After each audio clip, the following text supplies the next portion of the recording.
Assalamualaikum warahmatullahi wabarakatuh.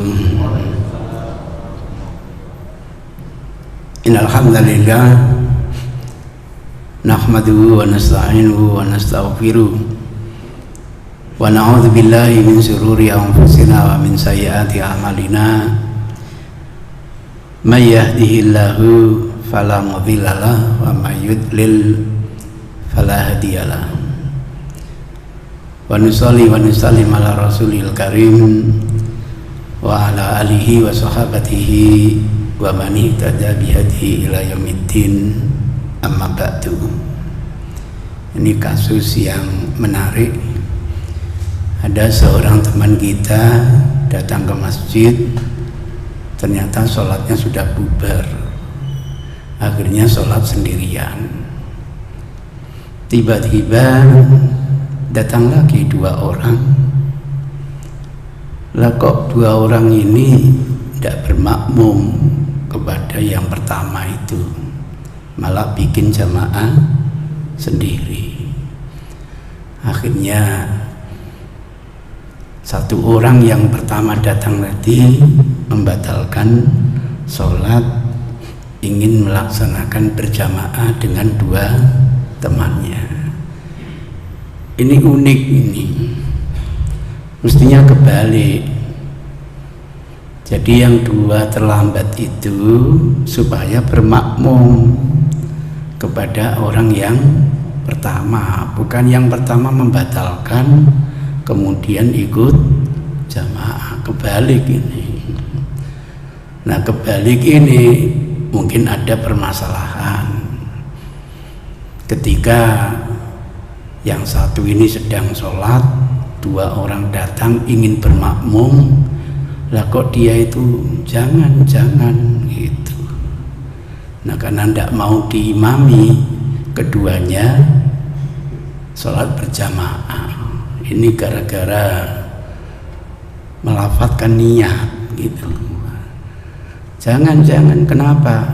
Niatku gak jadi imam gitu. Maka jangan dimakmumi. Mungkin begitu. Ini kita kan tidak tahu, Pak. Mestinya ditanya, sampai tadi ngapain batalkan?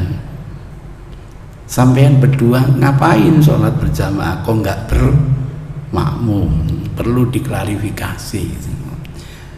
Gagasan melafadzkan niat itu kan tidak pernah ada, Pak. Zaman Rasul, sahabat, tabi'in.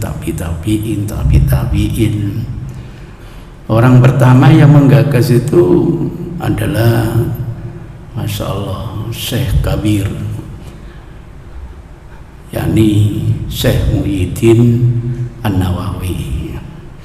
Dalam bukunya Rawdatul Talibin, dan dipertegas dalam buku beliau Riyadhus Shalihin. Beliau hidup abad ke-8, Pak. Jadi kalau sampai cari referensi sebelum abad ke-8, karyanya Ibnu Hajar abad ke-7, Khatib Baghdadi abad ke-6, misalnya nanti Bukhari abad ke-3, kemudian Imam Syafi'i abad ke-2, itu tidak pernah ada gagasan untuk melafadzkan apa? Niat. Padahal Imam Nawawi hanya menggagas gimana ya dalam sholat itu agar menghadirkan sholat apa sih yang tidak dilakukan dengan syarat dan rukunnya biar lebih mantap, begitu loh. Nah, kemudian dibuatkan namanya juknis, petunjuk teknis cara menghadirkan itu. Misalnya sholat subuh, usolli fardhu subhi rakaataini. Jadi imam atau makmum? Kalau imam, imaman. Kalau makmum, makmuman. Dilaksanakan adaan atau qadhaan. Kalau waktunya berarti adaan.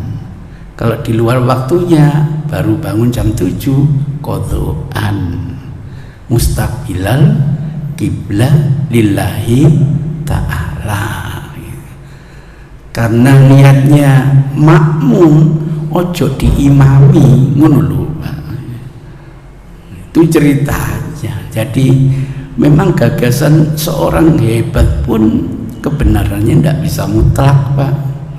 Satu sisi ada baiknya, satu sisi jadi bermasalah. Padahal kalau dia tidak melafalkan niat, yang penting sholat subuh selesai, nggak perlu ditunjukkan 2 rakaatnya, nggak perlu ditunjukkan mustaqbil kiblat, wong sudah menghadap.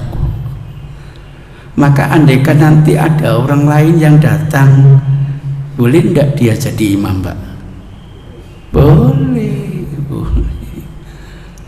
Karena sudah menetapkan makmuman, ojo di imam, ojo di makmumi, itu loh.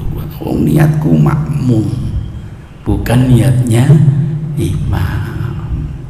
Misalnya gitu. Akhirnya karena ingin berjamaah dia membatalkan, keliru lagi. Karena petunjuk Rasul itu al-umuru bi khawatimiyah. Kalau kita sudah ngerjakan harus tuntas, kecuali ada pembatalnya. Kalau nggak ada pembatal, jalan terus. Lawang kita sholat, kok ada suara kerucuk-kerucuk kok ya batal, jangan dibatalkan sampai kamu dengar suaranya atau mencium baunya. Tipu daya setan tuh memang begitu. Makanya kalau ingin buang hajat, qomat sudah dikumandangkan, yang didulukan buang hajat atau sholat? Buang hajat dulu, sampai menahan-nahan waktu rukuk bisa, waktu sujud tuh mati. Gimana kita bisa nikmat sholat kalau sambil menahan seperti itu? Qomat dikumandangkan, makanan disajikan, yang didulukan sholat atau makan? Makan dulu, nggak usah marah-marah, bela nih badokan, ojo. Nanti sampai sholat di hadapan makanan, khusyuk ndak kira-kira? Nggak usah uji nyali. Ayo siap no sate gulai, ayo rempel ati. Aku sholat menghadap makanan, nggak usah. Jangan punya pikiran melebihi pikiran Rasulullah Sallallahu Alaihi Wasallam. Begitu gambarannya. Karena tidak ada pembatal sholat, jalan terus. Sudah. Terkejut, Pak, ketika ada teman sholat tidak tahu sunnah tahiyatul masjid atau sunnah wudhu atau sunnah mutlak, qomat dikumandangkan, lah kok batal? Setahu saya azan bukan pembatal sholat, iqomat bukan pembatal sholat. Hadisnya sahih, idza uqimatis shalah fala sholata illal lati uqima biha. Kalau sudah iqomat dikumandangkan, tidak ada lagi sholat kecuali sholat yang diiqomati. Ada sinyal membatalkan, Pak? Tidak ada. Tentunya pemahamannya, saya mau masuk masjid, mau sholat sunnah apa saja, lah kok qomat dikumandangkan, jangan sholat. Tapi yang sudah Allahu Akbar, selesaikan sampai tuntas. Ngotot teman saya, harus batalkan. Anda mengatakan harus batalkan, itu kan pemahaman Anda. Pertanyaan saya, cara membatalkannya gimana?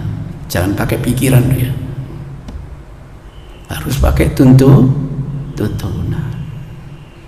Kalau pemikiran Anda anggap benar, cara membatalkan saya sholat baru 1 rakaat gara-gara qomat, saya harus membatalkan. Cara membatalkannya gimana? Jangan lewat pemikiran, tapi lewat apa? Tuntunan. Itu yang saya katakan, ada hadis instruksi, cari hadis aplikasi. Toh nanti kan andikan terlambat bisa menghukumi sebagai masbuk. Pengalaman Pak, imam belum ruku sudah selesai, tak tahu dipercepat mungkin. Itu ceritanya. Jadi azan bukan pembatal sholat, iqomat bukan pembatal sholat. Tinggal tasyahud Pak, qomat dibatalkan enggak Pak? Dari mana? Kecuali kalau Rasul mengatakan yang sedang sholat qomat dikumandangkan, batalkan sholat. Sami'na wa ata'na. Rasul hanya mengatakan kalau qomat dikumandangkan, tidak ada lagi sholat apapun kecuali sholat yang diiqomati. Oh, kalau saya masuk masjid belum qomat, saya boleh tahiyatul masjid. Untung di masjid ini ada jam, sehingga mbok yo tahu diri. Kurang 1 menit jengot tahiyatul masjid. Nah, akhirnya ya kesusu-susu gitu. Itu ceritanya. Kalau kurang 3 menit nututi enggak kira-kira Pak? Masih nututi. Dulu kan enggak ada teknologi gini, dan kita kan enggak tahu kapan qomatnya dikumandangkan. Kalau kita hidup zaman Rasul tambah enggak ngerti. Bilal baru qomat itu pesan Rasul, kalau saya sudah nongol kumandangkan iqomat. Jadi iqomat dikumandangkan ngenteni nongolnya Rasul. Kan rumahnya Rasul dempet dengan Masjid Nabawi. Begitu selambunya dibuka, Rasul nongol, dikumandangkan apa? Qomat. Maka di pondok binaan saya itu begitu. Azan kok nggak komat-komat sih Mas? Nunggu imamnya nongol gitu. Lah imamnya masih ada tamu gitu. Ya kan nongol imamnya. Suwe gak komat-komat. Jadi begitu ceritanya. Mudah-mudahan dengan ilmu gitu kita jadi paham. Jadi kalau ada orang pertama masbuk kok gak nututi sholat sendirian, kemberuduk jamaah datang, jangan bikin jamaah sendiri, bermakmumlah kepada orang yang sedang sholat. Jangan-jangan itu sunnah ba'diyah ya, nggak apa-apa. Imamnya niatnya sholat sunnah, makmumnya niatnya sholat fardu, boleh apa tidak? Boleh. Kenapa kita menganalogikan naik bis pariwisata? Lah kok imamnya supirnya ingin ke Jogja, lah makmumnya ingin ke Jember, ya gak iso. Waduh harus, kok bisa begitu? Jadi sampai masuk masjid kok ada orang sholat, gak usah ditakoi sampai sholat apa, gak usah gitu cerita. Di Masjid Angkatan Laut itu terkejut saya Pak. Ada fatwa untuk sholat ba'diyah jangan dilakukan dengan berdiri, laksanakan dengan duduk. Boleh Pak, sholat sunnah itu boleh dengan berdiri, boleh dengan duduk, tapi memfatwakan jangan berdiri bermasalah. Emang nanti kata Rasul, pahalanya yang sholat dengan duduk padahal mampu dengan berdiri separuh. Tapi yang menarik, kenapa muncul fatwa seperti ini? Ternyata apa? Kalau kalian sholat ba'diyah dengan duduk, mudah-mudahan tidak dimakmumi oleh orang lain. Loh, walaupun kita masuk masjid ada orang sholat dengan duduk, Boleh enggak Pak kita bermakmum? Boleh, kenapa enggak boleh? Memang awalnya Rasul dawuh, inna maju ilal imam liyu'tamma bi, dijadikan imam untuk diikuti. Kalau imam sholat dengan berdiri, sholatlah kalian dengan berdiri. Kalau imam sholat dengan duduk, sholatlah kalian dengan duduk. Merespon penguasa Romawi, rajanya lungguh, rakyatnya disuruh berdiri. Ndak, jangan seperti itu. Tapi di akhir hayat beliau punya uzur sakit, ndak bisa sholat sambil berdiri, sholat sambil duduk.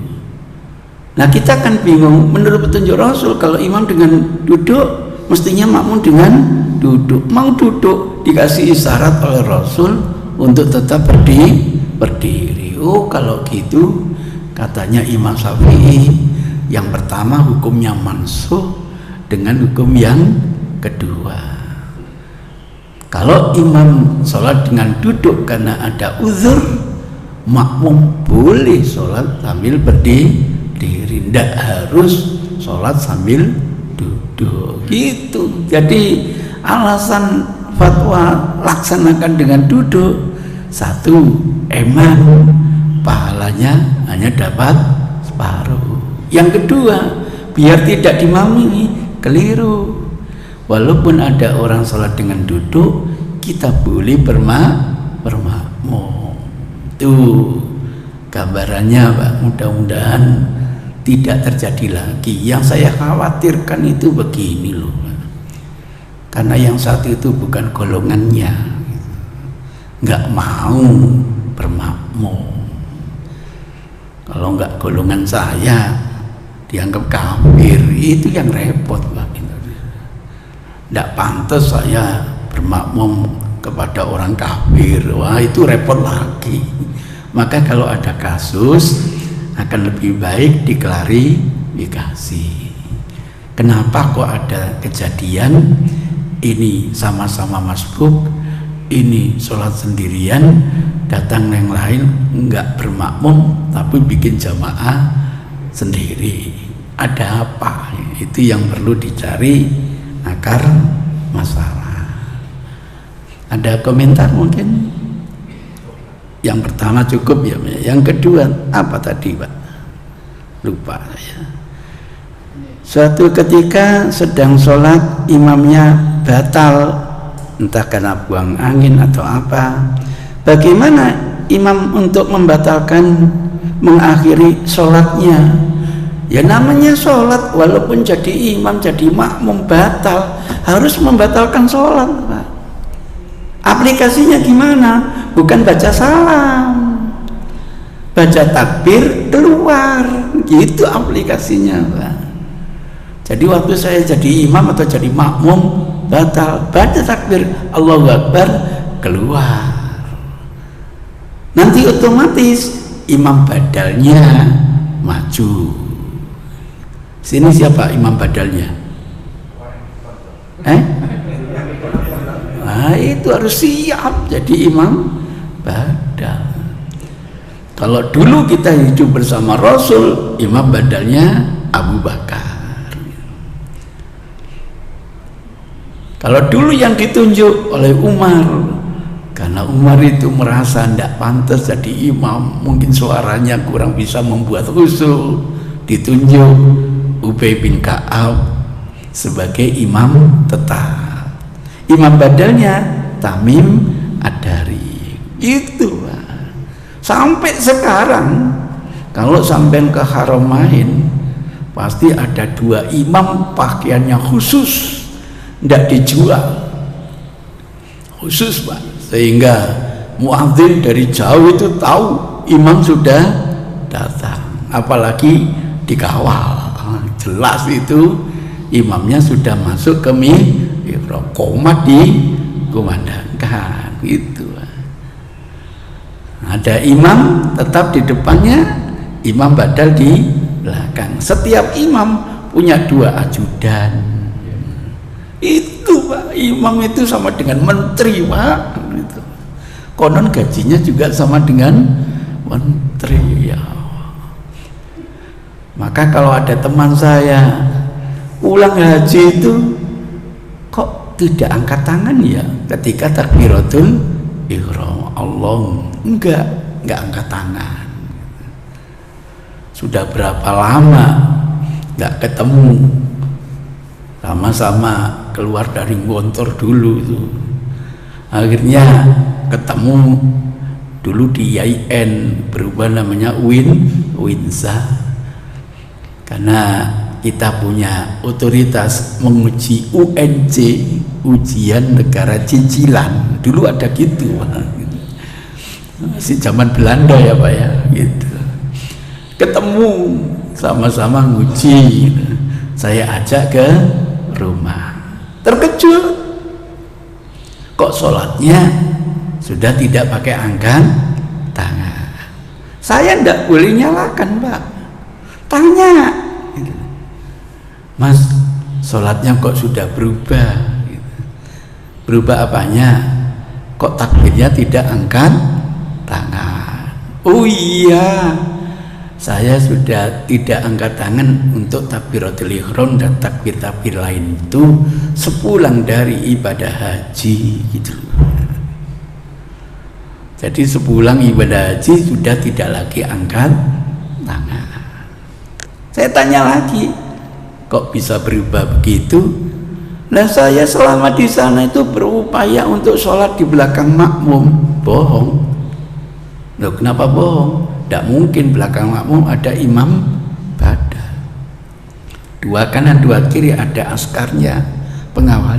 Loh enggak, agak miring, percaya gitu. Nah, ngomongnya kan di belakang imam Bang. Oh, percaya nih agak miring gitu. Mungkin sok ketiga atau keempat mungkin. Terus saya saksikan imam-imam di sana itu tidak ada yang angkat tangan gitu. Oh, berarti teman saya ini belajar bukan lewat tuntunan, belajar lewat okno. Saya tanya lagi, kok bisa sampai nyimpulkan nggak angkat tangan? Padahal setiap imam pakai jubah. Mana tahu orang jubah angkat tangan? Iya, gak ketok gitu loh. Tapi kan ini angkat tangan mesti ketok. Oh, berarti sampai melirik ya? Iya, sholat sampai melirik gitu. Ya sudah, sampai pernah tanya kepada imamnya enggak? Tanya apa? Imamnya kena penyakit asam urat, pengalaman setengah bulan nggak bisa angkat tangan Pak saya Pak, gara-gara kena asam urat. Gak sampai samono Mas. Lah iya, itu masalahnya. Nggak boleh belajar Islam lewat lewat amalu anil Madinah laisa fi hujjah, apalagi amal seseorang. Kalau sampean sholat di masjid mengikuti orang, waduh, Masjid Nabawi, Masjidil Haram itu pusatnya umat Islam berbagai mazhab. Yang angkatannya tinggi sekali, Allah Akbar, ada surbannya tinggi. Nah, surban tinggi itu sinyal ilmunya tinggi. Saya baru tahu itu teman saya, Sudan itu kok surbannya hanya 1 meter lebih seperempat. Ya makomnya belum. Nanti kalau makomnya tinggi, surbannya makin tinggi. Oh, sama dengan di Indonesia. Pakai kedu itu ada simbolnya. Kiai keduan kayak gitu. Nah, ini kiai ceketer. Nek agak diginikan lumayan, apalagi dimiringkan, wah tambah lumayan. Diputer jualan sate. Ada simbolnya gitu. Surban warnanya juga ada simbolnya. Pakai surban warnanya apa? Putih. Oh, masih pemula gitu.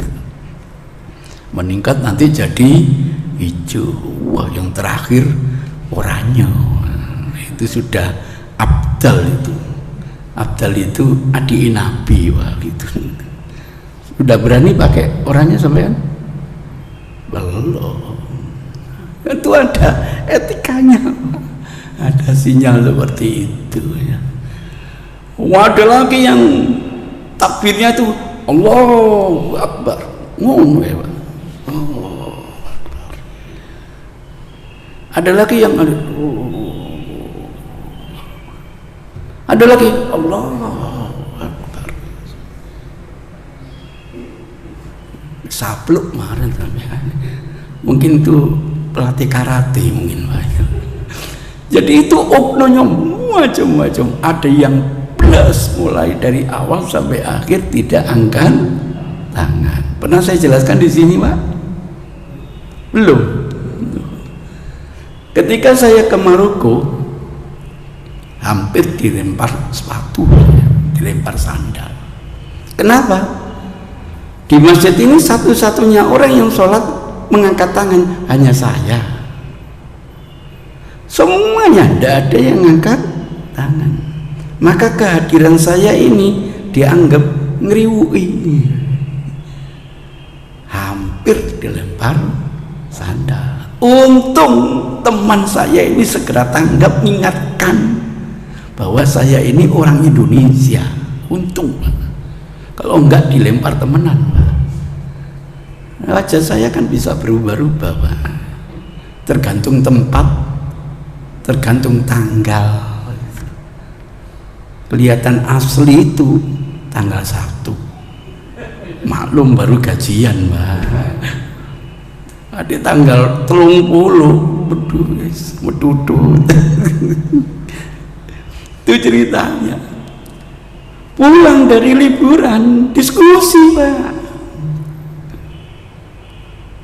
Yang dari Maroko kuasai mazhab Maliki. Yang dari Indonesia kuasai mazhab Syafi'i. Yang dari India kuasai mazhab Hanafi.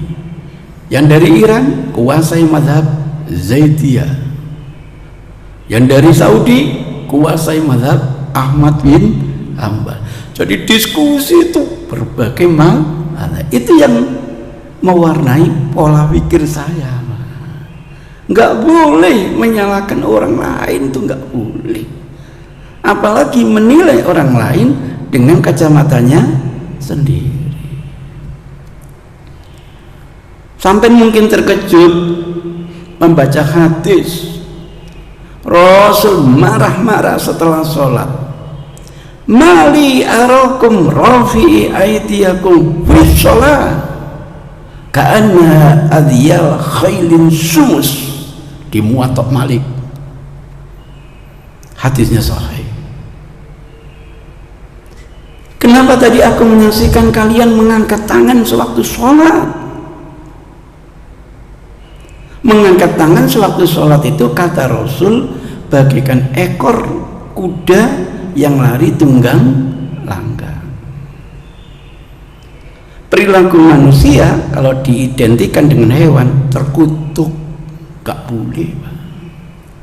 Sujud kok koyo unta. Sholat nggak ada tumak nina kayak burung patuk. Dikutuk oleh Rasul. Kalau sudah dikutuk, hukumnya apa? Haram. Jangan dikira Rasul tidak tahu. Sebagai imam di mihrab kok ada makmum yang sambil angkat tangan. Rasul punya mukjizat, mengetahui di balik punggungnya sama dengan di hadapan kepala. Jangankan kasus seperti itu, lawang Rasul jadi imam, kok berani-beraninya waktu Rasul sujud agak lama, ada makmum yang ungup-ungup. Apa bahasa Indonesia ungup-ungup itu? Mungkin ingin lihat kenapa Rasul nggak bangkit-bangkit, mungkin gitu. Diketahui tidak oleh Rasul? Diketahui, diancam oleh Rasul di Bukhari. Amala yakhsa ahadukum aw la yakhsa ahadukum idza rafa'a ra'sahu qabla al-imam ayyaj'ala ra'sahu ra'sa himar aw suratahu surata himar. Apa tidak takut kalian sebagai makmum mengangkat kepala sebelum imam mengangkat kepala? Berarti mendahului gerakan imam. Kepalanya akan diganti dengan kepala keledai, jasadnya diganti dengan jasad keledai. Hadis ini difahami denotatif silahkan, konotatif juga silahkan, intinya sama, dikutuk oleh Rasul. Difahami secara denotatif sampai titeni besok di padang mahsyar kok ada menungso kepalai mbek kambing, kepalanya keledai. Iku biyen niku waktu di Masjid Raudhatul Jannah disi gerakan apa? Imam kata. Dimaknai konotatif. Kenapa umat itu bodoh banget kayak keledai? Diingatkan berkali-kali jangan mendahului imam, masih saja mendahului imam. Disindir kita ini kayak keledai. Itu pun bagian kutukan dari Rasul. Maka mendahului imam hukumnya apa? Haram. Karena mengangkat tangan itu dikutuk, maka mengangkat tangan hukumnya apa? Haram. Apalagi ditemukan hadis man rafa'a yadayhi shalah fala sholata lahu. Siapa saja yang mengangkat tangan waktu sholat tidak sah sholatnya. Dianalisa, menghadap kepada Allah itu yang khusyuk, yang khudu, jangan menteng-menteng sombong. Gara-gara sombong sholatnya batal. Nah, kalau sampai dengarkan penceramah seperti ini, baca buku seperti ini, mulai nanti zuhur, berani angkat tangan? Berani? Masih berani angkat tangan lagi? Hadisnya sahih. Kenapa disalahkan? Muncul dalam diskusi itu. Akhirnya ketika didiskusikan bersama, ketahuan hadis Anda sahih tapi sepotong, belum lengkap. Kelengkapannya ada di mana? Ada di Sahih Bukhari. Itu yang membuat pengalaman saya belajar hadis jangan ambil satu referensi, tapi dari sekian banyak referensi. Karena yang namanya perawi itu kemampuannya berbeda-beda. Ada yang hafal satu potong, ada yang hafal 2 potong, yang 1 potong dikeluarkan Bukhari, yang 2 potong dikeluarkan Abu Daud, yang 3 potong dikeluarkan Tirmizi. Kebetulan yang tambah-tambah itu orangnya sikoh, kaidahnya ziyadati sikoh makbulah. Oh, berarti perawi Bukhari hanya hafal sepotong, perawi Abu Dawud punya hafalan 2 potong, perawi Tirmizi punya hafalan 3 potong. Andekan itu direkrut, akan ketemu berita Rasul yang lebih sempurna. Dan kesempurnaan redaksi Rasul memudahkan kita memahami tuntunan. Kelanjutannya di Bukhari apa? Iza sallama ahadukum falyadha yadayhi ala rukbatayhi wal yaltafit yaminan wal yaltafit shimalan. Ke depan kalau kalian ingin salam, tidak usah angkat tangan. Assalamualaikum warahmatullahi wabarakatuh. Assalamualaikum, nggak usah. Jangan, itu seperti kuda yang lari. Ekornya kuda yang lari tunggang langgang. Biarkan kedua tangan itu pada lutut kalian. Cukup ditandai noleh ke kanan, noleh ke kiri. Tapi jangan pelit-pelit. Assalamualaikum warahmatullahi wabarakatuh. Assalamualaikum warahmatullahi wabarakatuh. Kalau bisa hatta badat khatuhu man wara'ahu, kapan ya pipinya itu bisa dilihat orang yang ada di belakang. Assalamualaikum. Assalamualaikum. Kelihatan enggak? Kelihatan. Kalau bisa. Kalau nggak bisa, kenapa? Kelengger ya Ustaz. Yuk kamu kerjakan sebatas kemampuan. Itu dengan kelanjutan hadis, tahu deh yang dikutuk oleh Rasul bukan angkat tangan ketika takbiratul ihram. Yang dikutuk oleh Rasul waktu membaca salam sambil mengangkat tangan. Assalamualaikum. Nah, karena gak boleh ada yang mencoba dibalik assalamualaikum. Assalamualaikum. Ben mateng tahu nih gitu. Ya, itu ceritanya.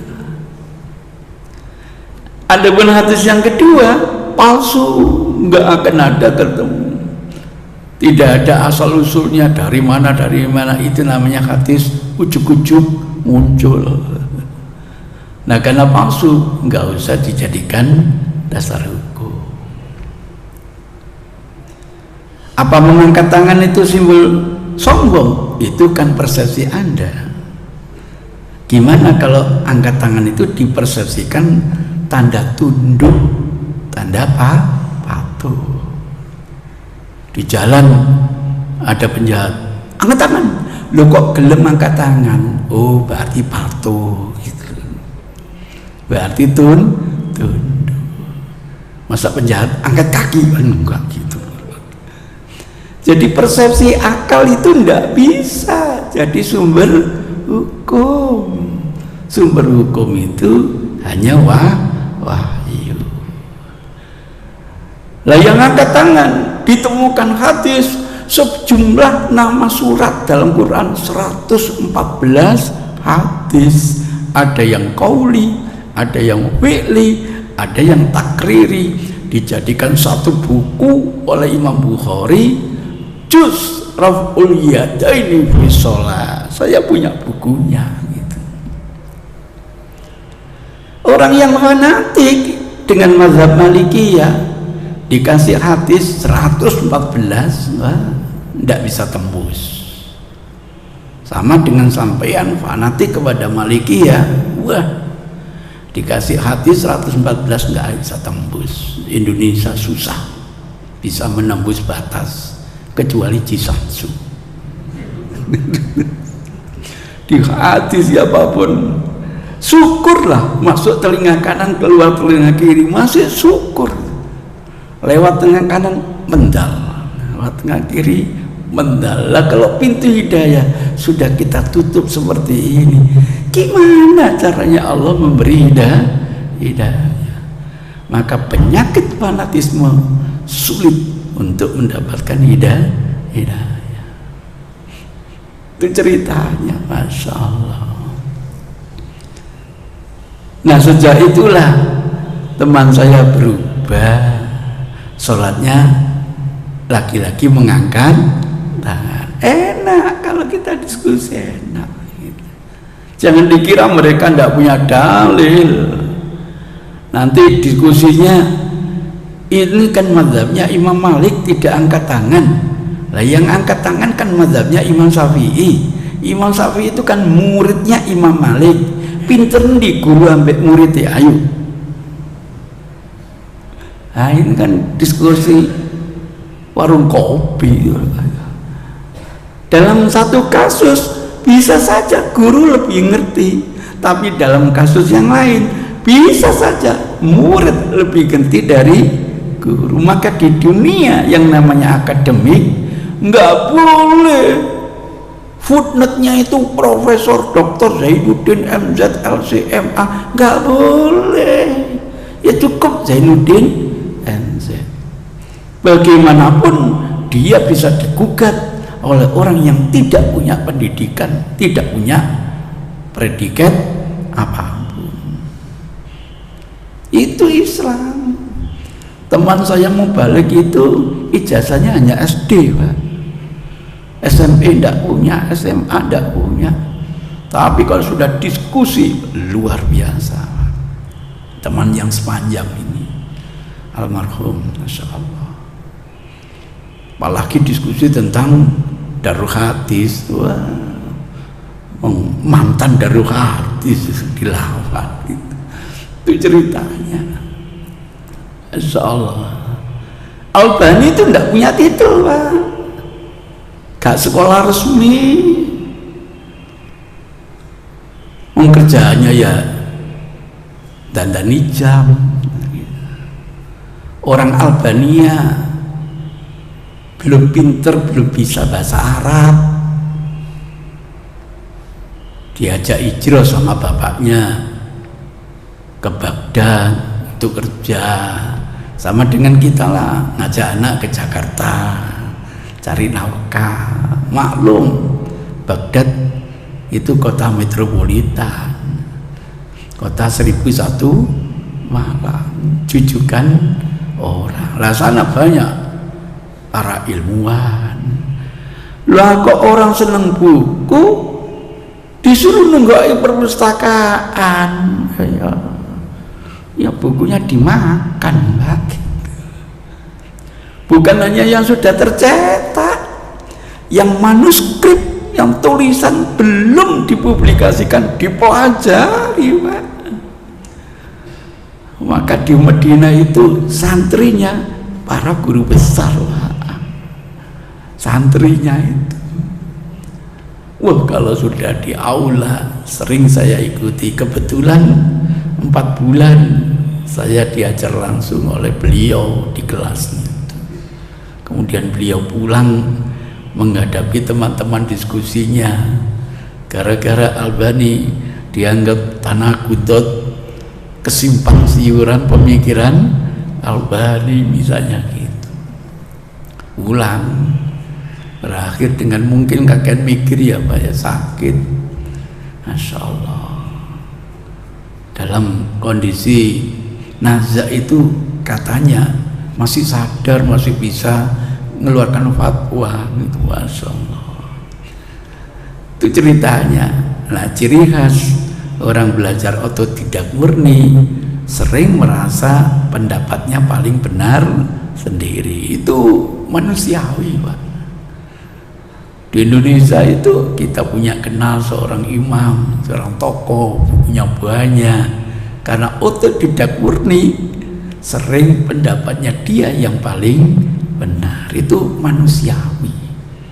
Sudah berupaya semaksimal mungkin iki sing benar, berarti yang lain apa? Keliru. Tolong saya jangan dipancing dengan pertanyaan mana yang benar, apalagi wilayah kiro. Kalau ada yang bertanya lalu antara mengangkat dengan tidak, mana yang benar, saya jawab wallahu a'lam. Tapi dengan pertimbangan sekian banyak dalil, kok yang lebih rajih, yang lebih dekat itu mengangkat tangan. Kira-kira begitu. Enak, Pak. Jadi lintas mazhab sampai Zaidiyahnya kita dapat informasi. Nah, kalau kita hanya biasanya satu pihak, lupa pihak yang lain, nah ini sering terkendala. Itu ceritanya begitu. Kalau gitu nanti sholat zuhurnya angkat tangan atau tidak, Pak? Angkat tangan gitu. Malah ada instruksi, ada aplikasinya yang betul-betul lumayan, betul-betul sahih, bisa sampai setantang dengan pundak, bisa qoriban min udhani, setantang dengan daun telinga. Persis ketika sampai sujud, kadang-kadang setantang dengan pundak, kadang-kadang setantang dengan daun telinga. Kalau ini yang sampai terapkan pasti mekrok. Mudah-mudahan kelihatan putih ketiak sampean. Sebab kalau Rasul sujud, wa yujabi an jambai, memegrokkan tangannya, mengesampingkan ke kanan dan ke kiri sampai kelihatan putih ketiaknya. Nah, kalau saya pakai pakaian gini, walaupun mekrok, kelihatan enggak ketiak saya? Berarti ini bukan pakaian Rasul. Kok repot sampean. Sampai ngomong ini pakaian Rasul, bohong gitu. Itu kan persepsi sampean, aksesoris sampean, merasa yang paling apa? Benar. Rasul itu kalau berdoa sambil angkat tangan, kelihatan enggak ketiaknya? Kelihatan. Nah, kalau saya ngaku ini gamisnya Rasul dengan panjang gini ini, saya praktekkan, kelihatan ibu bapak ketiak saya? Enggak, berarti ini bukan gamisnya Rasul. Repot sampean. Saya ulangi lagi, praktekkan. Rabbana hablana, kelihatan ketiak saya? Nggak kelihatan. Kasihan yang bilang nggak kelihatan, berarti nggak punya ilmu makrifat. Ono manek gitu. Kalau punya ilmu makrifat, ketahuan ketiak saya bisa kelihatan. Sampai nanti akan memberikan kesaksian, ketiak saya warnanya apa? Putih. Sama dengan ketiaknya Rasul, warnanya apa? Putih. Bedanya sedikit. Kalau Rasul putih memplak, punya saya putih mangkat, itu aja gitu. Itu ceritanya. Masya Allah, nikmat lah. Dengan diskusi seperti ini, kita akan mudah-mudahan dapat furqan, bisa memilah. Tapi kalau sudah kena fanatik, didalili 114 ya tetap menter. Maka penyakit yang paling sulit untuk mendapatkan hidayah, satu fanatik, yang kedua a priori. Didelok khotibnya kok itu golonganku mulai, itu sudah a priori.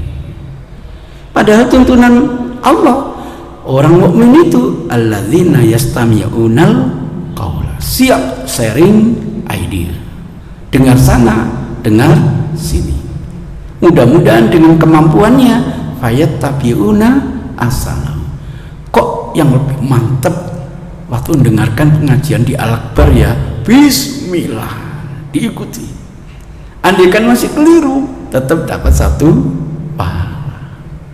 Kalau benar, mudah-mudahan dapat dua pahala. Inilah ya Allah kemampuan saya mencari kebenaran. Ini sampai lebih mampu, saya kaji dalilnya, monggo. Memang orang seperti ini derajatnya lebih tinggi kata Allah. Tapi saya ini tukang beca Ustaz, gak iso bahasa Arab, gak sempat moco, tak deleng-deleng iki keluaran Timur Tengah, lah ini keluaran Sidoarjo. Tak pikir-pikir, nek keluaran Saudi lebih pintar kan nggak apa-apa ya Ustaz, nggak apa-apa untuk sementara gitu. Bukan berarti keluaran luar negeri mesti lebih hebat. Dan nanti dalam negeri, produk dalam negeri bisa lebih unggul daripada luar negeri, bisa gitu. Ya kemampuan saya gitu Ustaz. Allah Maha Adil, Allah Maha Bijak. Yang penting sampean ingin mencari yang lebih baik.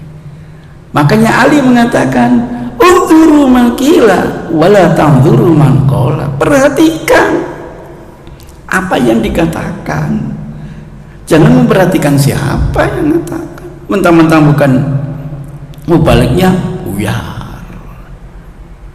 Ada ndak seperti itu Pak? Ada ndak Pak? Ada. Saya nggak menyebutkan golongan apa. Ada. Sholat maghrib berjamaah, saya hitung 11 shaf. Satu shafnya kira-kira 52 sampai 53. Kan berarti Masya Allah jamaahnya. Diumumkan pengajian Zainuddin dari Sidoarjo, buyar Pak, kali rolas Pak. Ci untung ono rolas, ono loro tak ajari. Suara saya didengar mereka, iya Ustaz, pakai mic atas, iya Ustaz. Yakin mereka dengar, yakin Ustaz. Ya sudah, pada ngerungokno nek kok. Lama-lama disindir, timbang ngerungokno oma. Enak ngerungokno masjid, ono panganane, iso takok, iso gugat. Belum 1 tahun, jamaah sudah meningkat 140 orang. Orang itu makin lama bagaimanapun ingin yang lebih baik. Itu gambarannya. Jadi kalau kita sudah a priori, Masya Allah, sampai Ali mengatakan, andaikan anjing itu memberi bimbingan saya kebaik, saya ikuti dia. Kenapa? Ashabul Kahfi dulu diselamatkan oleh seekor anjing. Itu anjing Pak, apalagi teman mubalik. Saya yakin semuanya sudah memberikan yang terbaik, tapi karena keterbatasan kami sebagai mubalik, apalagi kami manusia biasa, tentu tepatnya khilaf, salah. Kalau memang keliru, tugas yang lebih mengerti segera mengingatkan, jangan membicarakan. Kalau ada yang membicarakan, setan pasti datang. Ujung-ujungnya bukan positif tetapi negatif. Siapapun kita saksikan kesalahan menurut persepsi kita, mari kita diskusi. Bisa jadi justru dia lebih baik daripada kita. Al-Quran yang membimbing kita, jangan mengolok-olok orang lain. Boleh jadi yang diolok-olok jauh lebih baik daripada yang mengolok Allah. Dengan watawasau bil haqi watawasau bis sabr, setiap kita ingin hidup diridhai oleh Allah Subhanahu wa ta'ala. Demikian yang bisa saya sampaikan, kurang lebihnya mohon maaf. Assalamualaikum warahmatullahi wabarakatuh.